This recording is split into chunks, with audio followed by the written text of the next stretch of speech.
You're listening to Zoom the TBT with Charge and Hayner. This is Zoom the TBT of Charge and Hayner. We are getting right into our second of our 8 previews. This is the Wichita B, I'll call it the lesser half, just the second half of Wichita. And we have on the show tonight Coach Michael Rejniak. Mike, how you doing today? Good to see you. Doing well. It's always good at this time of year to be talking with you fine gentlemen on this lovely after July 4th. There we go. Just 3 guys who went to Division III places shooting the shit. All love. Wait till he sees the pics. You probably won't love them that much. So, Charge, real quick, we're looking at this region, and it's a pretty interesting region. We've got a lot going on here. We've got on the left side, we've got some alumni teams with Mass Street, which is Kansas, against our guest team. We are D3. We're all D3 guys on this call. Show Me, Mizzou, the Vegas Rebellion, Female LV, are probably the best new logo in the tournament. I love that logo. And Charge, on the right, you and your Casper Ware fan club, Dan, that's over there. Yeah, so what do you look at this? So this bracket, what's interesting to you for it? Yeah, I think just combined with the other Wichitas, it makes for intriguing matchups. Just really, really heavy alumni in Wichita A, half the bracket here, Wichita B, and that's just what we called them. So I don't know if they really have an A or B, but anyways, it's just still very alumni heavy. New exciting teams. So Mass Street's a new team. Missouri, the Show Me team is new. Vegas Rebellion's new. So just a lot of first timers and dipping their toe into the TBT, which sometimes it works out, sometimes they crash and burn, which Mike's hoping they do in the Mass Street situation. And then that left hand or the right hand side is strong too. With when you got teams like Cheaters and Heartfire on the right as non-alumni teams, which this is typically what TBT does, but we haven't seen this play out in every bracket. But you're going to kind of have those guys cannibalize each other, and they're hoping Mass Street comes out on top of that regional. Yeah, it's pretty interesting. So, Reg, speaking of TBT virgins, you've coached this 4 times and you have 4 good experiences in TBT. What do first-year teams... 3.5. 3.5. What do first-year teams need to do to prepare? And I assume you should tell your opponents to drink heavily, correct? Drink heavily. Don't show up any days prior. Definitely take, teams that have 0 scholarships for granted. Just show up. No, to be honest, I think nothing can prepare you for TBT because it is such a unique tournament. Just the way it's constructed, the way the makeup of the teams are. I think you talked about it. You and Charge talked about it on a previous show. It's almost like basketball tournament with a twinge of WWE wrestling kind of thrown in. And it is like that. I look at a lot of the seedings and, what makes one team get in over another team. Maybe it's because they dress in costumes like some teams and then just show up and play. I have no idea who you're talking about. I don't either. And I love those guys because those also have D3. They have an Emory guy. I saw that. They have a UAA guy. They have a conference from Emory. Yeah. And I love those guys, but it's one of those things where I think, especially Coke Arena, that place. This will be our 3rd time playing in it, and every time I walk into that arena, I'm like, wow, this is one of the hollow grounds of basketball, that people don't know about because it is such a cool arena. It's just the way the bowl just kind of funnels on you. Maybe it was last year because we had maybe 2 fans that were for us and the rest were Wichita State. It was just so loud. But it's a really awesome place to play. But I think all the arenas are like that. I think Cuse is like that. We played up in Cuse before. It's one of it's going to be for those that haven't experienced TBT. I think right, wrong, or indifferent, people take it for granted, just how good the basketball is, no matter who you play. And I think that's where I think that's something that we've learned and continuing to learn. But some people have a bigger learning curve than others. But it's one of those things where it's just very tough to prepare for if you haven't done it.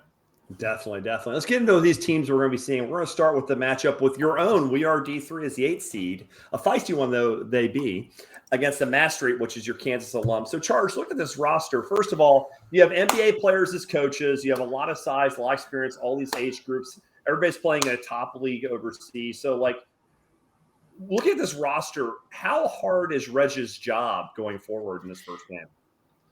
Yeah, I think what makes it harder, obviously, I mean, they're a very, very talented team, but the thing that I struggle with in trying to assess this team is I don't think any of these guys have ever played, with the exception of maybe Tyshawn Taylor, have played in the TBT before. So we don't know a whole lot about them, how they'll look in the TBT, obviously professionals, but, what this roster is going to come together, how well they're going to play on the court, and so I think for Reg, I've never seen any this team as one unit. And I've never been a coach, but I think that's got to be challenging for you, not to see how those pieces come together as one unit versus what individuals do. So there's a lot of mystery and unknowns with this team right now.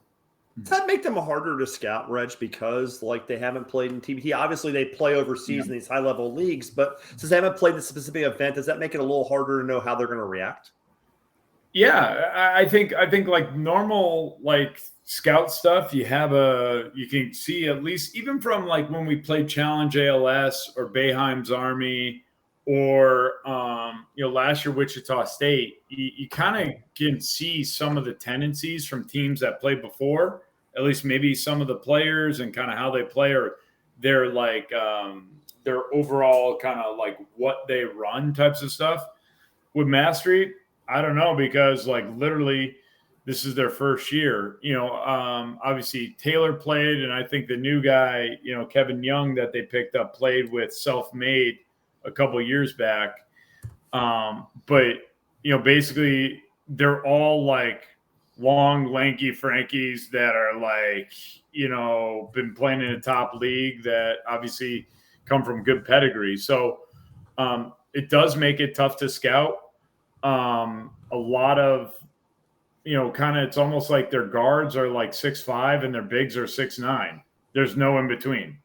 So it's one of those things where like pick your poison, right? So it's one of those, kind of, we're doing a lot of scouting on their teams that they play overseas. Like I have access to a lot of their film.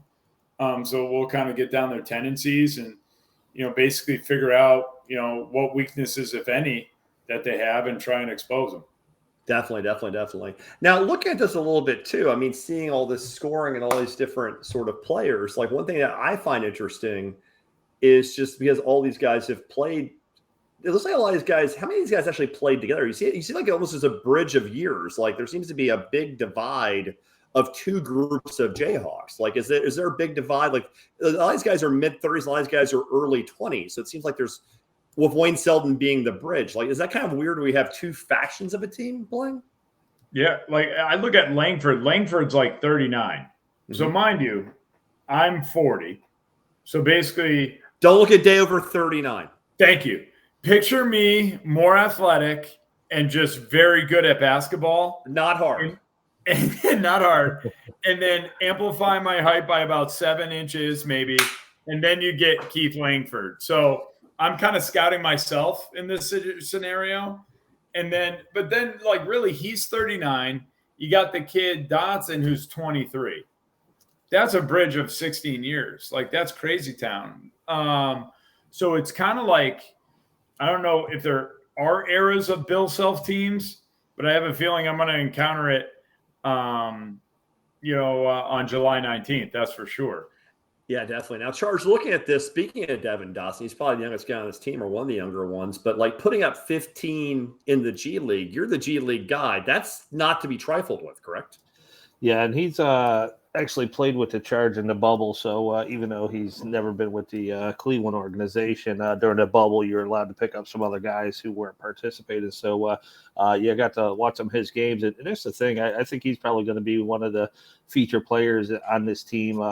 Could do it all. You see 4.4 rebounds, 6.1 assists, 1.2 steals. So really balanced. But, I would think he would be a go-to guy. Selden, can knock it down, put up some points. Robinson's just a monster, but I just don't know where these pieces are going to come together. But Dotson's a guy I'm probably most looking forward to watching just because he was a charge guy at one point. But I think, if that's the direction they go and he's in that starting lineup, he may be the guy that just fills the stat sheet every game. Now, a side note of this, which is really interesting too, is Marcus and Markieff Morris are actually coaching the TBT. They've done that before. They actually coached Team Fancy back in 2018. They saw them in Brooklyn on the sideline. They actually were up on Boeheim's Army. Other teams have been up on Boeheim's Army before, right, Coach Rich?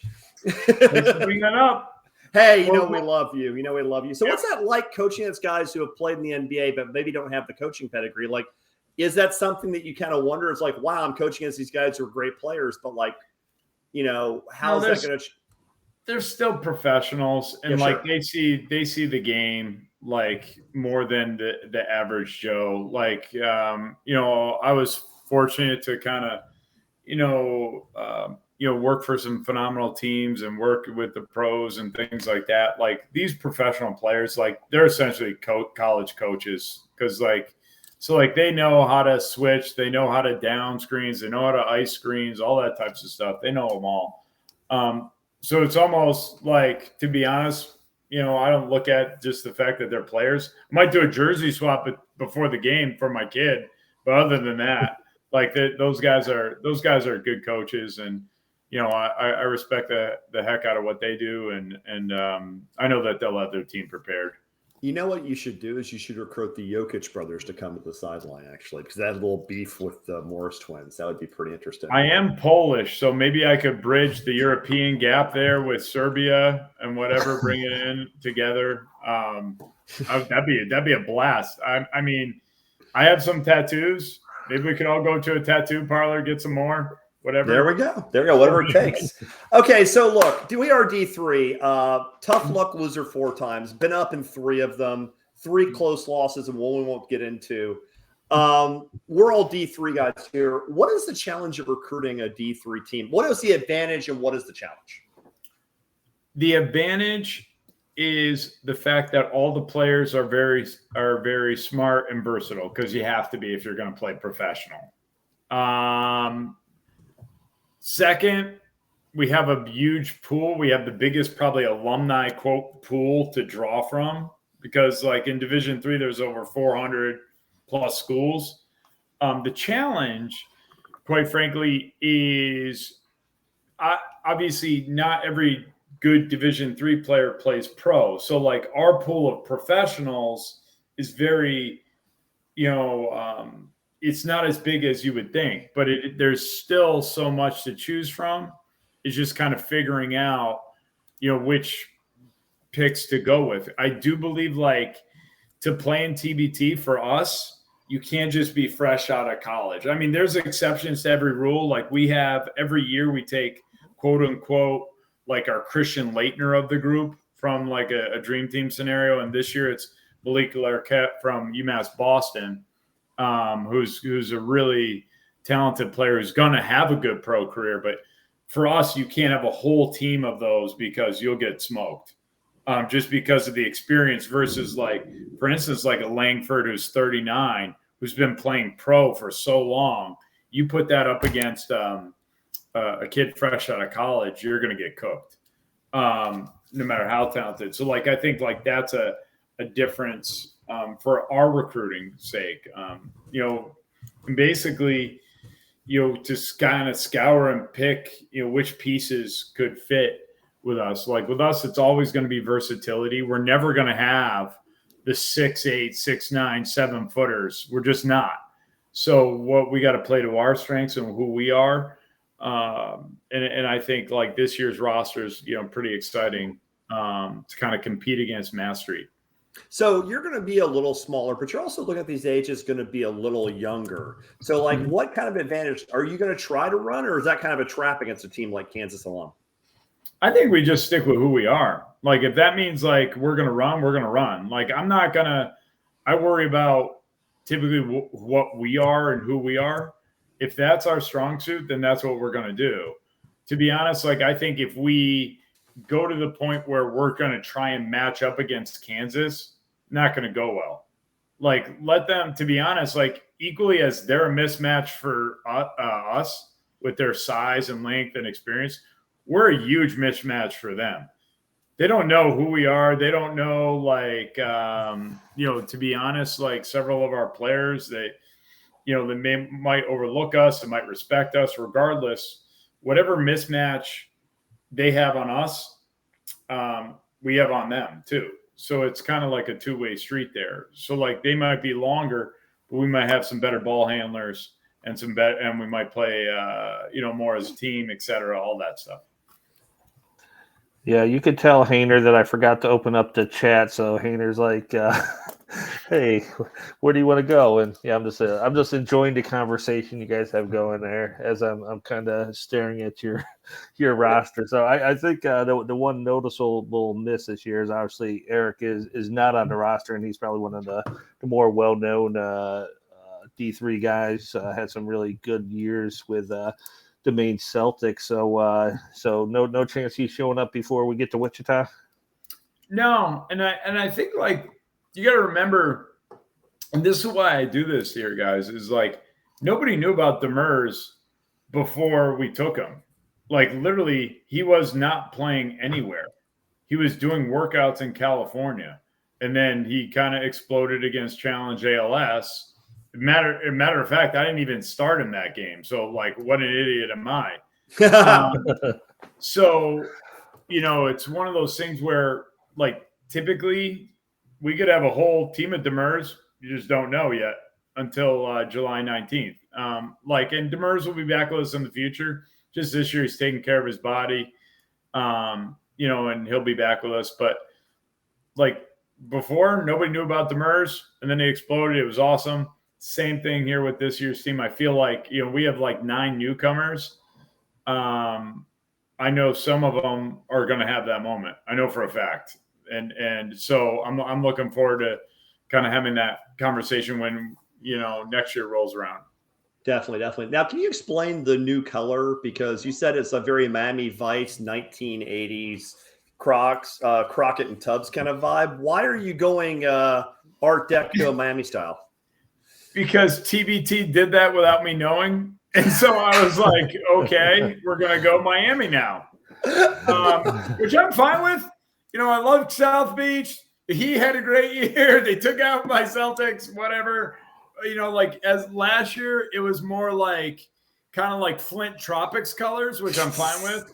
And now we go to Miami Vice. So I don't know what color scheme might be next year, but hold on to your butts. It's going to be a good one. Well, if you win, maybe I'll let you pick the colors. Maybe, I think it'd be, I like the colors. Like you can kind of go with a spray painted vibe. Like, so no, it's all good. Now, much like the other half of Wichita, we have a 4-5 matchup of 2 relatively young or first-time teams.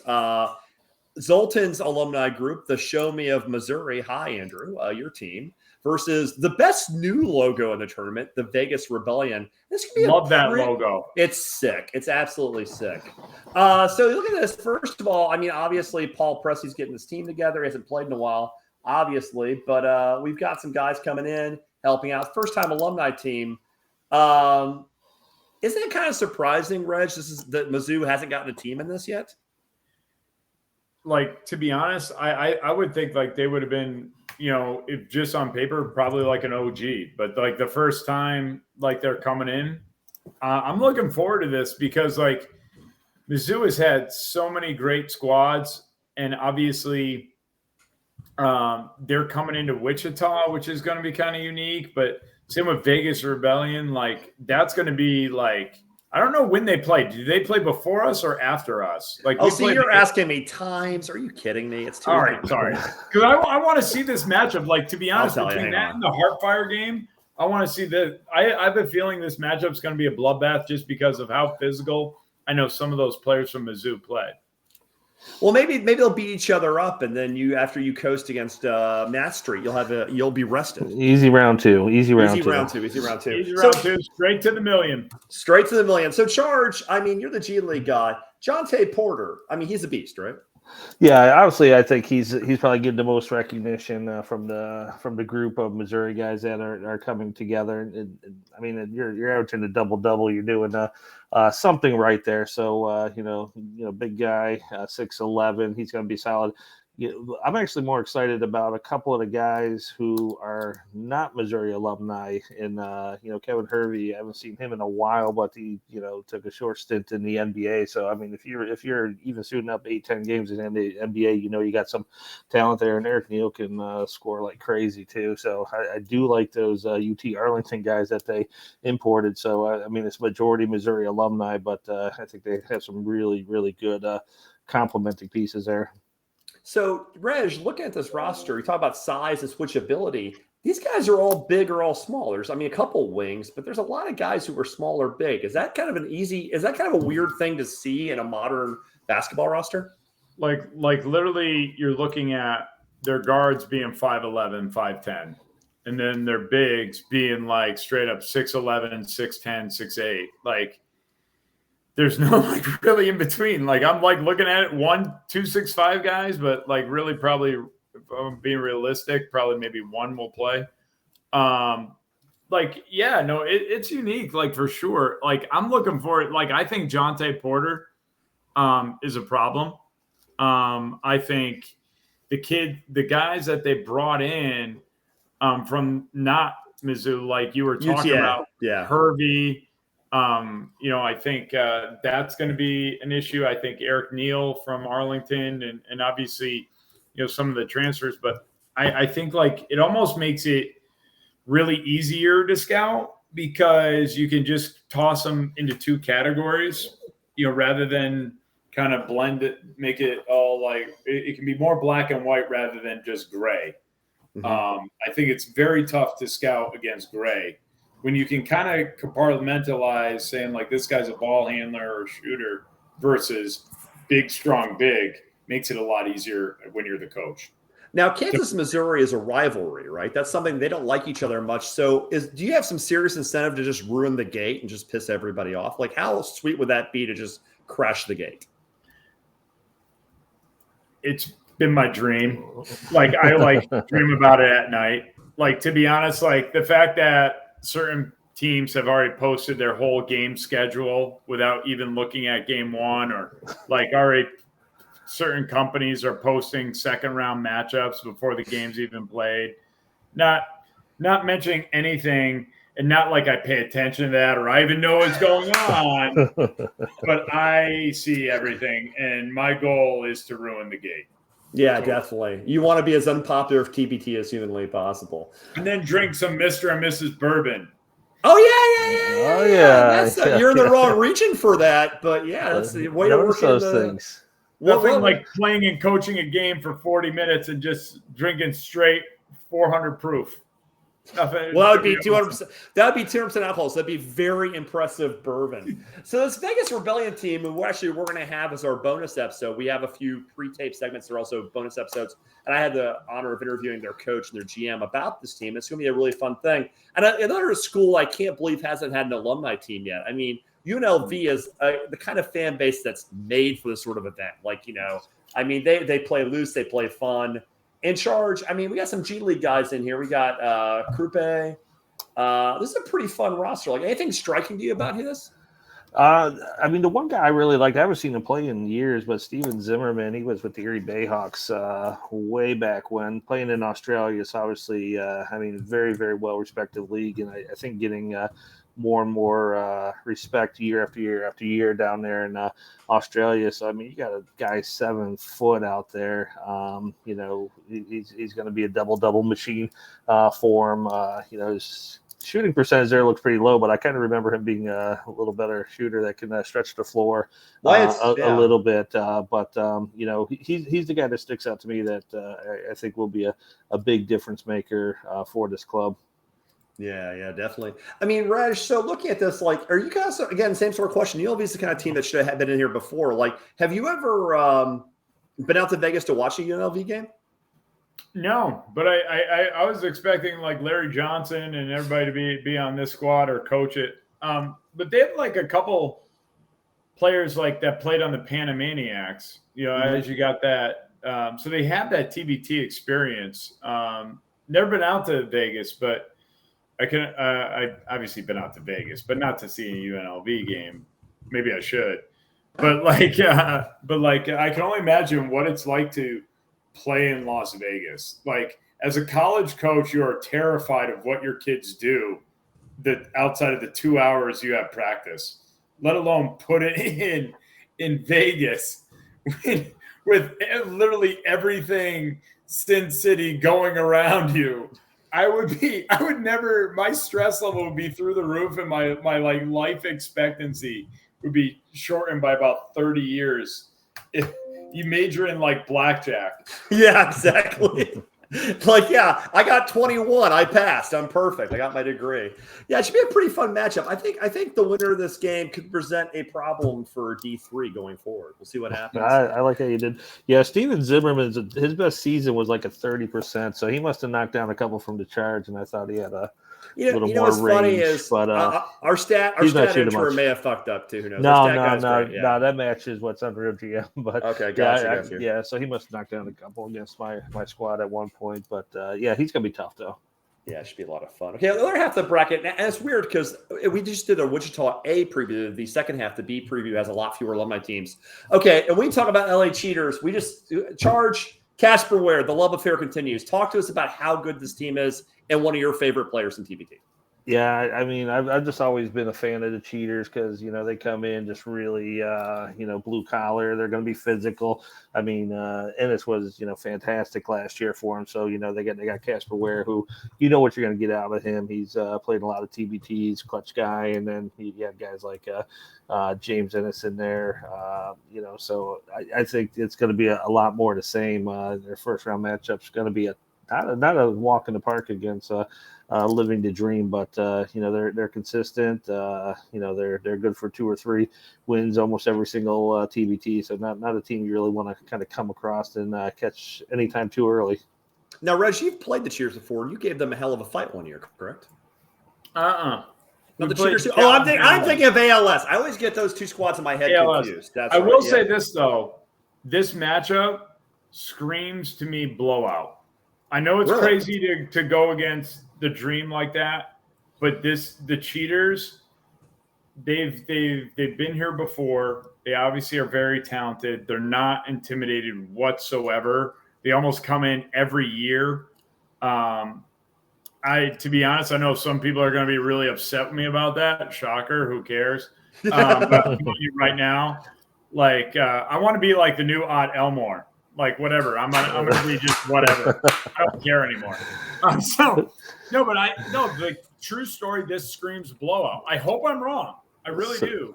But so you're gonna give a 0% chance of winning. I'm gonna give Dream. I'll give them 15%. I just know the Cheaters, and I know how they're playing. And we can come back to the tail of the tape in 3 weeks from now.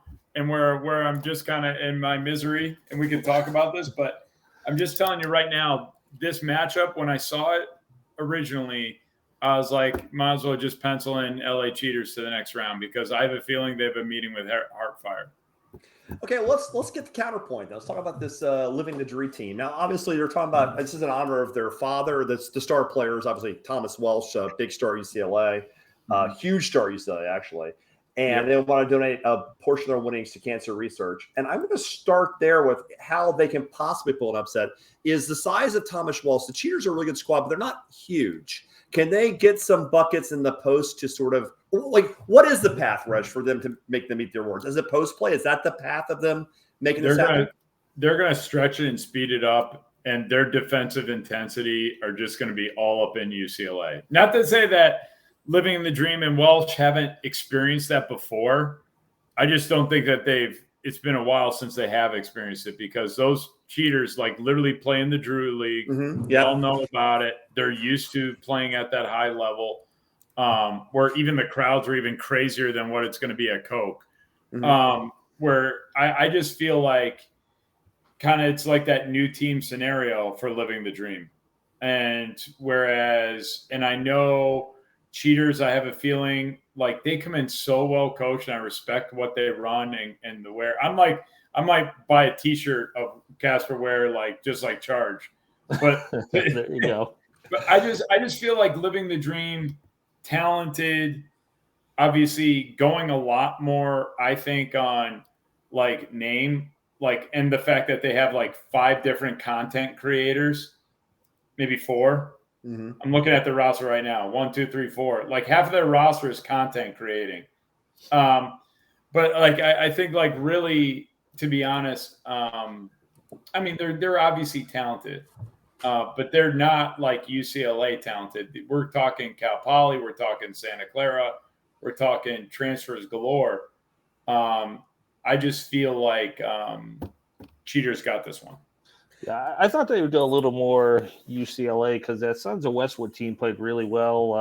Gosh, who knows how long now? 3-4 years back. This team needs Jordan we Adams. go to that. But I thought they would be a little deeper than they were. I mean, I'm a big fan of Isaac Hamilton. Who else is going to be? I don't know much about this Taj Edie, if I'm even pronouncing his name wrong, but when he was announced, people kind of geeked out a little bit about him. So I'm kind of curious to what he's going to bring to the table. But I don't think they have anywhere close to the depth that Cheaters is going to have, and that's definitely going to pose a problem. Yeah, I mean, it's funny because the color scheme is UCLA. Their best players are from UCLA. You do wonder why they didn't try to go that direction. I mean, I'm looking like, what is Jordan Adams doing right now, right? What are these guys doing that they could come in and when help? we That's played surprising. them first year at TBT, that was a squad of UCLA, and they were like really difficult. I thought Jordan Adams was there. I think Matt Barnes was supposed to play, but then he got injured, like was a late night scratch. Thank God for us. Yeah. But, like that team, I think Hamilton was on it too. He played really well that year. Yeah. Loaded. You could totally go completely UCLA. Like Jordan Adams belongs in this tournament. I just feel like maybe they should have gone a little bit less content creating and more UCLA. Yeah, well, maybe they'll learn the lesson a lot of first-year teams do and come back stronger. And maybe they'll make use of their words and win the whole thing. Who fucking knows, right? I mean, we're going to find out. Yeah. Okay. I finally had to weed out in my spreadsheets all the content creators, all the boosters. I swear there's more this year than there ever was before. So if you hit my social media, hit the roster link, you won't have to look at all those content creators. Even we got one. And when we get one, it's like, holy smokes. Like everybody has one now.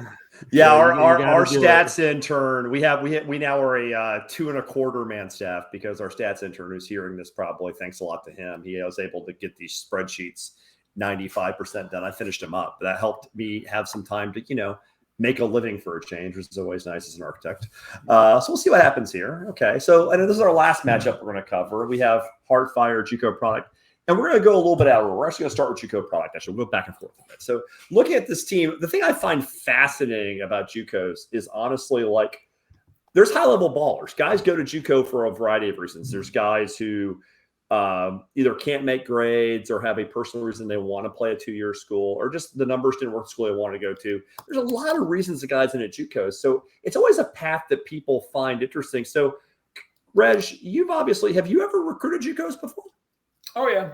Yeah. And I think like right, wrong, or different, the kind of story is very similar to how you end up at D3. You just kind of like some of these players, a lot of them maybe had a family issue, move, grades. You can go right on down the line why they ended up at a JUCO.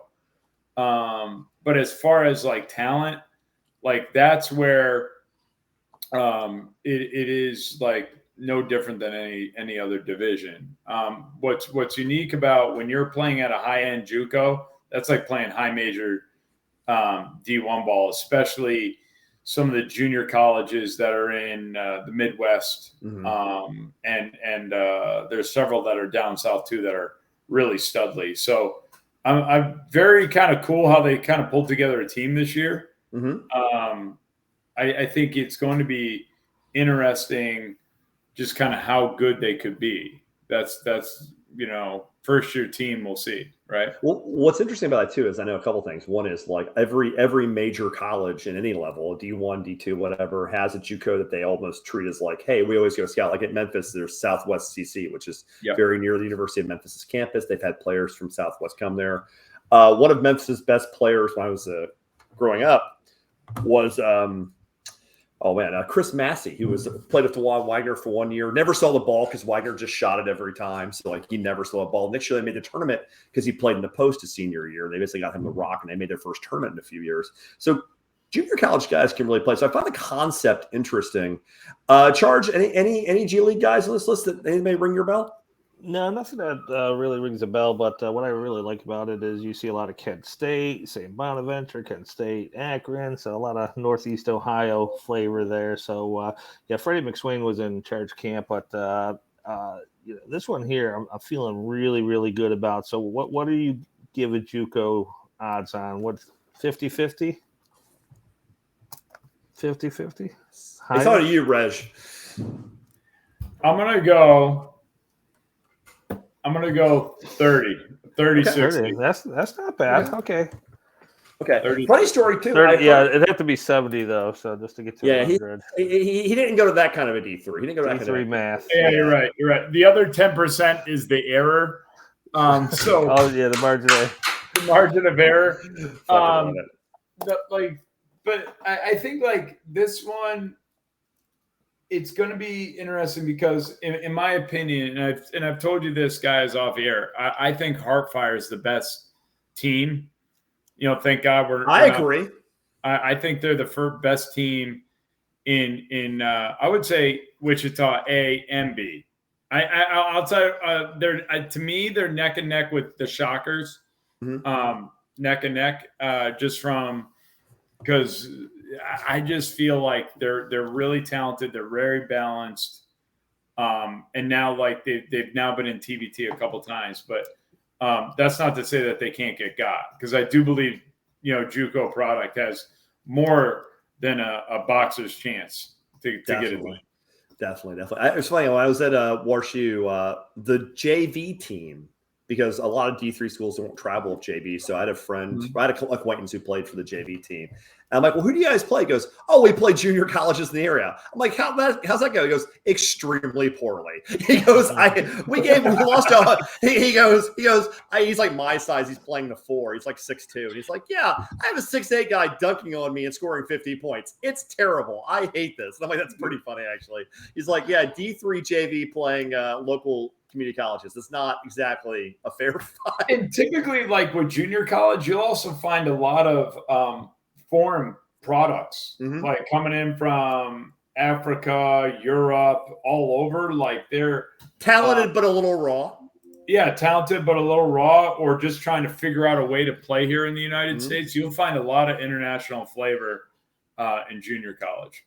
Definitely. Okay, the last team we're going to cover as part of this is Heartfire. That overall record does not include their Team 23. They merged a little bit. Our buddy Mike Ilianos is taking a slight step back. He's not as involved this year. They have a really weird situation, too, because their head coach is a very talented LaFonso Ellis, and he was part of the ESPN layoffs, which we feel bad about. So shout out to him for, hopefully that gets worked out. But, I mean, he does have more time to prep for the games, at least. It sucks he's part of the massive layoffs at ESPN, which kind of blows from a financial standpoint. Now, Charge, this roster is insane. It's really talented. Putney's a shot blocker. He can shoot. Hall's a shot creator. Griffin's a shot guy. Craig Sword's a jack of all trades guy. Like, what is the hole in a roster this good?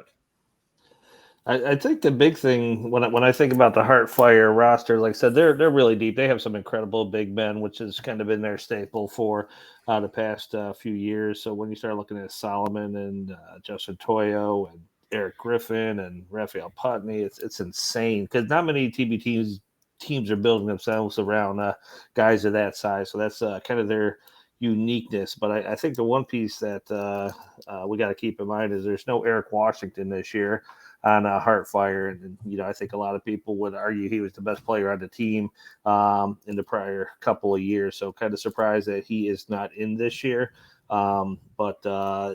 This team's a little bit in transition, for that reason, with Eric Washington and this one here, the talent's there. There's always one team that gets caught off guard, and it very well could be Heartfire this year. Reg, they're deep as hell. They're still talented. They are missing Eric Washington, as said, but they did add Eric Griffin back from Beers. So that's a pretty solid add, obviously. So maybe that's a 1-to-1. They're not the same player, but quality of player. Mm-hmm. A lot of size. They're older. Is their biggest weakness the fact they're just older? Is their biggest weakness is just getting the young legs to catch them? Maybe. I mean, I was shocked Putney didn't play with the UMass Commonwealth. team. I'm a little surprised myself. Yes, I'm surprised that didn't happen. So, especially because he played at UMass and was like UMass through and through. So that's kind of shocking to me. No, they're really good. I feel like their guard play is very strong. They obviously got the kid Gillian, who played at Boeheim's Army for a couple years, but was like a rotational player for them. Mm-hmm. Wasn't like an impact, but their returners are really good. I was, believe it or not, I never thought I'd say this, but I was thankful that we got Kansas and not Heartfire, because it was like one of those situations where please give us the 8th seed, because I have a feeling like whoever gets the 7th is running into an absolute buzzsaw, because the only reason why, in my opinion, that they're not number one, and you and I have talked about this, is because we're playing in Wichita. Kansas has got to be the host, and Heartfire just is the default too. Yeah, they're a really good squad. Obviously, there's a slight typo here again. Our stat guy does a wonderful job, but it is a volunteer. So I doubt Justin Toyo scores 53 a game. He might. That is a possible number. I'd be shocked. That doesn't sound right for Argentina, but maybe check that. Will you, Charge? Does he score 53 a game? I want to check that real quick. I want to make sure stat guys playing against if the average is 53. Like he's probably playing against my 7-year-old son's like Marlboro Town team. That's like almost like embarrassing. Yeah, that can't be the real number. Our stat guy is amazing, but he probably made an error there, is my guess. He's also not hoisting 8 threes a game. Maybe he took the overall stats as totals instead. Let's see. While he looks that up, Reg, who's getting the ball to end the game here? If they need a bucket, is it Griffin or is it Hall? I would go with Griffin. Yeah, obviously, and I think that's something it's almost like they got to figure that out. And I think all of our teams do. Any team that's in TBT, you're playing with so many alphas, right? Mm-hmm. And they all are good in their own right. Same with Kansas, same with us, all that type of stuff. And they've all been quote unquote the man on their respectful teams, typically. Yeah. So in that situation, they're going to have to figure out, okay, when game is on the line, what's our go-to? Is it going to be Hall or whoever? So in my opinion, I think it's going to be Hall. I think he's just that dynamic of a player when it comes to him at that guard spot. And obviously he's playing points, so the ball's going to be in his hands. I think he's going to be kind of when it comes down to Elam ending time, he's going to be the one taking the shot. I agree with that. Charge, what's the stat? Our second, I get it right or not? Yeah, no, 7.57 points per game. Yeah, he took the total. Just some typos out there. Yeah, it happens. Sorry. It happens. Sorry. Our volunteer does a great job, so it's. But yeah, he did have 53 total points. So yes, that's correct. what it meant. That's what it meant. That's more like it. Yep. Okay. So we'll get to the picks now, and Reg, we're sorry, we just couldn't. We couldn't pick it, but you wouldn't have it any other way. I would personally, I'm really glad you didn't pick us at all, because in previous years you picked us, at least one of you did. Mm-hmm. So don't pick us at all. Overlook us. Give us 0%. 0% chance. I'm cool with it. I've looked at that Mass Street logo in my dream. So let's see it some more here on the Pick'em page. Even though we have cooler colors, it's all good. Yeah, definitely have the cooler colors. Yeah, we split on Missouri and Vegas, so I think Missouri's going to be a tough squad. But right here, so I'm backing it up. JUCO product will beat Team Heartfire. So you heard it here first. I like that banner on the bottom. Thank you. You're welcome. I will volunteer my own picks because you don't have me on the graphic. So I will also go Mass Street. I will also go. Let's see. I'm going to go Vegas Rebellion. I already pretty much pissed off everybody at UCLA, so I'm going to go with the Cheaters. Okay. I'll go with Heartfire, and I'll go with Heartfire as the regional champ. I almost picked Heartfire. I think Heartfire is the best team in the region. I think the legs just get to them at some point. I think this is the year. I think this is the year that the age gets to them. They're a great team, but I think this is the year to do it. So yeah, it should be a fun region. So Reg, any closing thoughts on this? No, I'm just, like all kidding aside, like I'm very thankful for the opportunity we have going out to Wichita. But I know Kansas knows this. I know TBT knows this. I know we have 0% chance. But truth be told, we don't just go out there just to just participate. To be honest, so I'm looking forward to kicking ass and taking names. On July 19th and providing opportunities for players, for the newcomers to show up. I think we got several players that will prove that they belong on the same stage as Kansas. And, definitely, if we play our game, I've already kind of started to chart out with, my staff, I feel good about it. So I'm looking forward to it. It's just going to be hot as all hell in Wichita. And it's like a dry heat.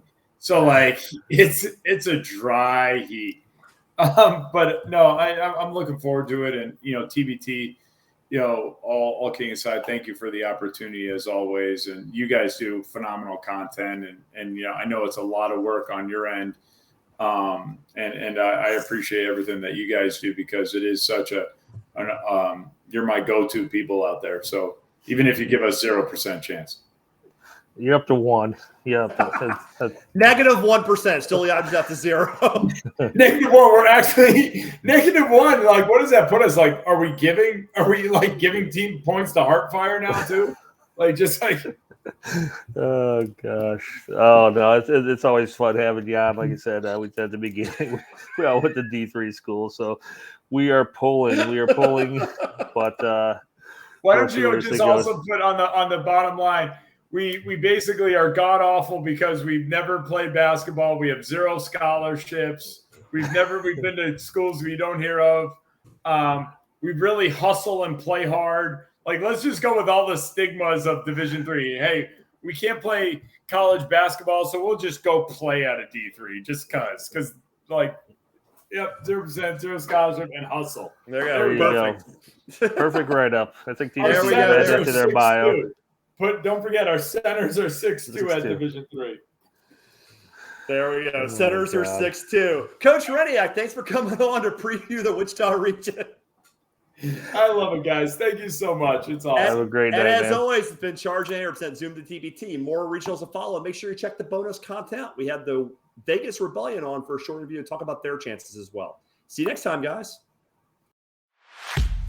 Hope you enjoyed listening to Zoom the TBT with Charge and Hainer. Subscribe to YouTube, follow on Twitter, and give us your money.